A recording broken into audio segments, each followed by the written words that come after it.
I call it the Teach the Truth Tour as an antidote to the current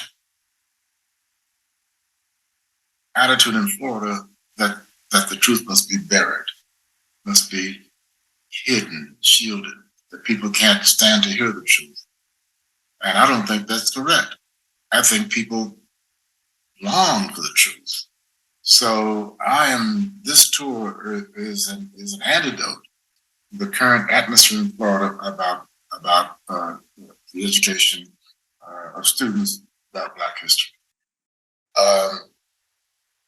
We need to have an intergenerational approach to the passing on of our history. So the Teach the Truth Tour is a way of trying to keep these stories alive, because right now, those in power in Florida want to kill them. Harriette T. Moore was the most important civil rights leader in Florida history. And he was very active in getting Black people to register to vote, particularly to get them to register as Democrats. And in doing this, he would go around to rural areas in Florida, particularly in North Florida, and speak and gather folks in to have them vote after being registered as Democrats. This was dangerous. It was dangerous because the white people at that time were suppressing the Black vote, and the idea of Black people voting was a threat to many people. So Harriette T. Moore had a target on his back because of his very public activism. So all of these things made him a Black person to be watched, and ultimately, in the eyes of some, to be killed. Well, it was December, actually Christmas night, 1951, on the wedding anniversary of Harriette T. and Harriette Moore. They had a Christmas celebration. At the end of the evening, Harry and Harriette went to bed, not knowing that the Klan, the KKK, had planted what apparently was nitroglycerin beneath their bedroom. And the blast threw them both into the ceiling. He was put in the backseat of the car with his mother. His head was in his mother's lap as they raced to get him to a hospital that would accept Blacks. That meant they had to go all the way to Sanford, which was about 40 miles away. In those days, Black people were not ordinarily accepted into white hospitals. And on the way to the hospital, he died. His wife, Harriette, died a few days later. Why was it impactful? Because it really opened the door to the civil rights movement in Florida in a way that catapulted this state forward in terms of public attention to civil rights. The 1916 lynchings in Newberry took place because there were rumors that some Black people, a Black family actually, that they were stealing hogs. And Boise Long, a Black man whose family was accused of being involved in this, was arrested, at least there was an attempt to arrest him one night at his home late by 3 white men. One of them was a police officer. And in the course of making the arrest, Boise Long shot the officer, and he fled. The officer died.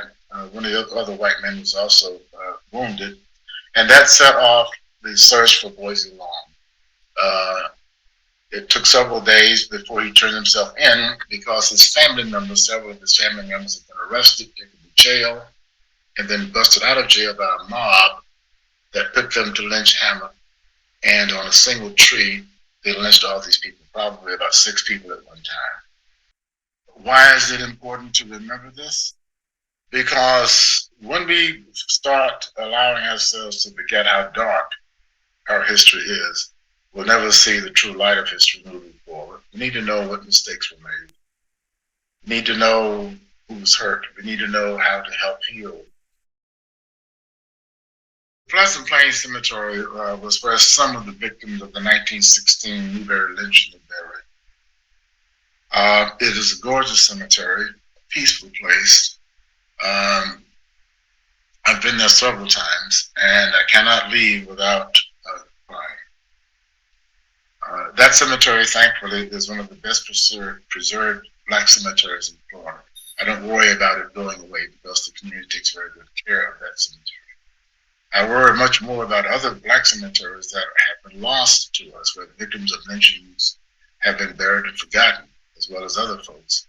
So maintaining cemeteries, particularly black cemeteries, because they were so easily lost in the past. Black people didn't own the land, they lived on these properties, the churches that they attended were eventually abandoned. So a lot of black cemeteries are no longer even discoverable. So this particular one is important, not just because the victims of some of the victims of that lynching are buried there, but also because it is a shining example of what a black cemetery or what any cemetery should look like and feel like. Cedar Key is on the Gulf of Mexico. It is 9 miles west of Rosewood. The lumber industry moved in and started cutting out the rosewood trees, which were growing very abundantly in that area of Florida. Cedar Key is also noteworthy because when the Rosewood Massacre took place, many of the people who came in and killed and burned came from Cedar Key. Shiloh Cemetery is located in the town of Sumner, 2 miles west of Rosewood. Sumner is where this whole business began, with this white woman accusing a black man of raping her. In the aftermath of the Rosewood Massacre, some of the victims of some of the black victims of that massacre, I believe, are buried behind the white folks who are in that cemetery. It was also where the white heroes of Rosewood are buried. John Wright and his wife are buried there. Mr. Wright and his wife protected blacks during the riot, during the massacre. They hid people in their home during the night. So these 2 people are buried in Shiloh Cemetery. Right now, the only visible standing relic of the Rosewood Massacre is the home that belonged to J.W. Wright and his wife, right on Highway 24. That house is now endangered because the new owners wish to tear it down if it can't be moved. So there are discussions now about how to save the J.W. Wright home, but those discussions are incomplete. Well, I purchased about 5 acres of land in Rosewood in 2008. Today, I am the only black person who owns land in Rosewood. When the Rosewood Massacre happened, all the black people left, and their land was taken over by white people who paid taxes, back taxes, or took the land in other ways. So I've had this land in Rosewood since 2008 with the intention of saving it for history. And one of the reasons I purchased this property is because the old railroad track that was used to rescue some of the black people ran through my property.